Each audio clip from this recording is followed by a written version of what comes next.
Welcome to our channel মার রান্না বান্না। আজকে তোমাদের জন্য আমি একটি নতুন রেসিপি নিয়ে চলে আসলাম। আজকের রেসিপি হলো মাটন কারি। তো চলো শুরু করা যাক।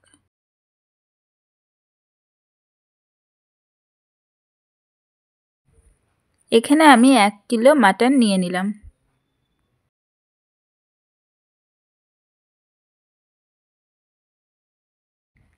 এবার আমি মাটনে 4 চা চামচ ধনে জিরে গুঁড়ো দিয়ে দিব।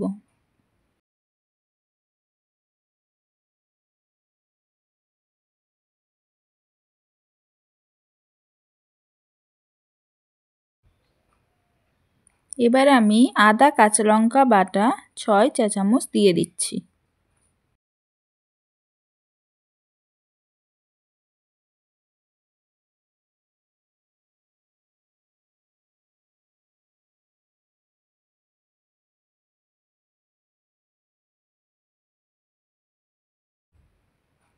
পাঁচ চামচ আমি হলুদ দিয়ে দিচ্ছি।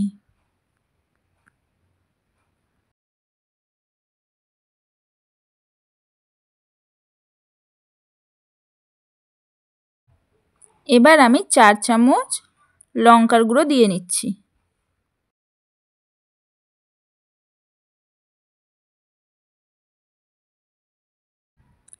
এরপর আমি 5 চামচ লবণ দিয়ে দিচ্ছি।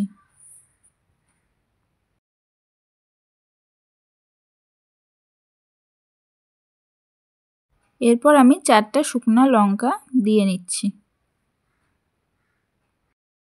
এরপর 2টো তেজপাতা ছিঁড়ে দিয়ে দিলাম, তাহলে তেজপাতার সুগন্ধটা বের হবে। এরপর আমি 5-6টা কাঁচা লঙ্কা দিয়ে দিলাম।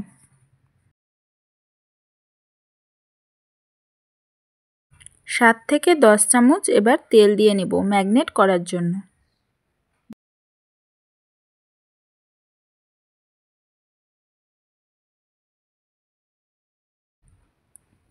এবার সমস্ত উপকরণের সাথে মাংসটা ভালো করে ম্যাগনেট করে নিচ্ছি।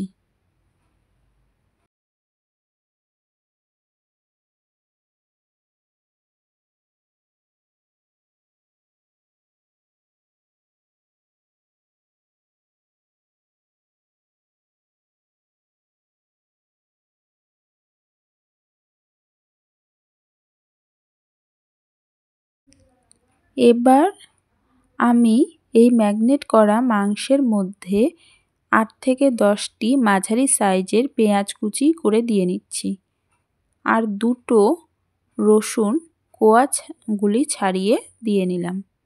দিয়ে এই সবগুলি উপকরণ দিয়ে আবার ভালো করে মাংসটি ম্যাগনেট করে নেব। এবার আমার ম্যাগনেট করা হয়ে গেল। এবার আমি 30 থেকে 45 মিনিটের মতো এটি ঢাকনা দিয়ে ঢেকে রেখে দিলাম। এবার ওভেনে কড়াই তুলে দিলাম। এবার কড়াই একটু গরম হলে কড়াইয়ে তেল দিয়ে নিচ্ছি।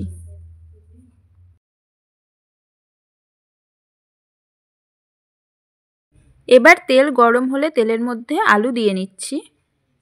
তারপরে আলুগুলো একটু হালকা ভেজে নেব।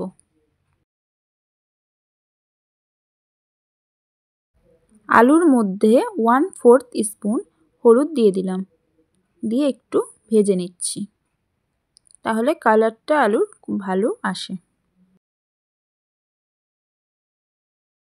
এবার আমার আলু ভাজা হয়ে গেল। আলু ভাজাগুলো তুলে নিচ্ছি।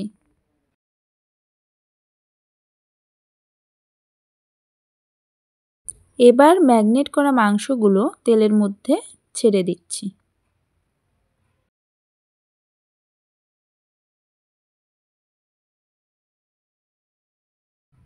এবার মাংসটা ভালো করে নেড়ে নিচ্ছি।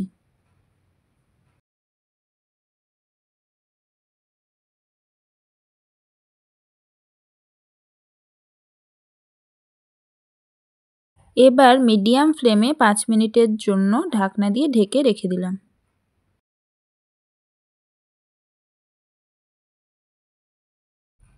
5 মিনিট পর ফিরে আসলাম। এবার ঢাকনাটি সরিয়ে মাংস আবার ভালোভাবে নেড়ে নেব। তারপর আবার মাংসটা ঢাকনা দিয়ে 5 মিনিটের জন্য মিডিয়াম ফ্লেমে রেখে দেব। 5 মিনিট পর আবার ফিরে আসলাম।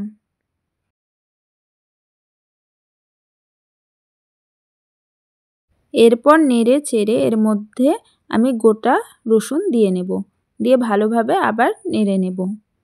আমি এখানে 7টা গোটা রসুন দিয়ে নিয়েছি। তারপর আবার ঢাকনা দিয়ে ঢেকে রেখে দেব মিডিয়াম ফ্লেমে। এবার আবার ফিরে আসলাম, আবার ভালো করে মাংসটা নেড়ে নিচ্ছি।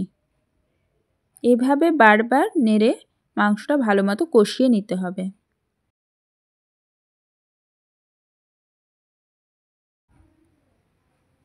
এবার আবার আমি ঢাকনা দিয়ে ঢেকে রেখে দেব।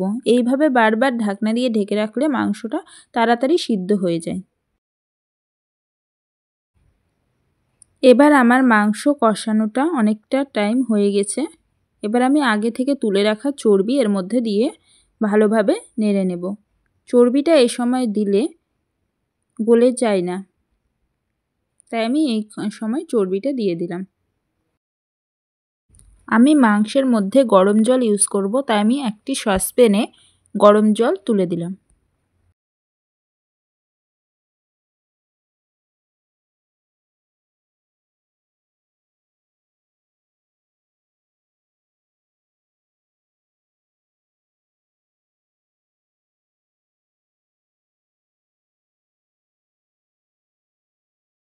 আমি ভালোভাবে মাংসটা কষিয়ে নিচ্ছি। এবার ভেজে রাখা আলুগুলো দিয়ে দেব মাংসের মধ্যে। তারপর আবার ভালোভাবে একটু নেড়ে নেব।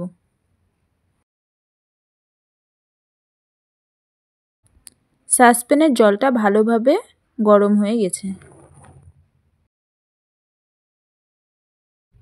আমার মাংস কষানো ভালোভাবে হয়ে গেছে। এবার এর মধ্যে আমি গরম জল দিয়ে দেব।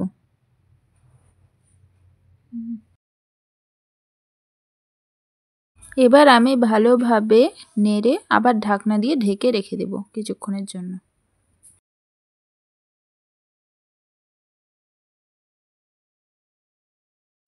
দেখো ঝোলের কালারটা কি সুন্দর এসেছে। এবার আমি আরেকটু নেড়ে নিলাম, দিয়ে আবার ঢাকনা দিয়ে ঢেকে রেখে দিচ্ছি।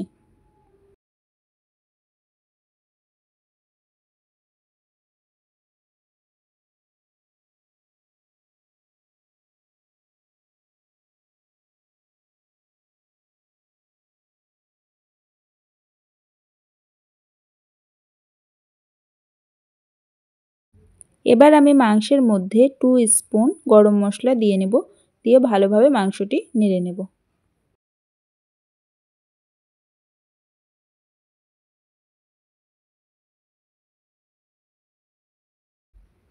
কিছুক্ষণ ঝোলটা ফোটার পর আমি দেখে নিলাম আলুটা সিদ্ধ হয়েছে কিনা।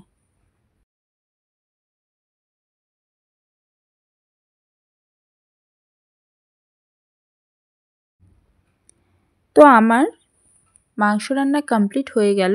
এবার আমি ওভেন অফ করে দেব।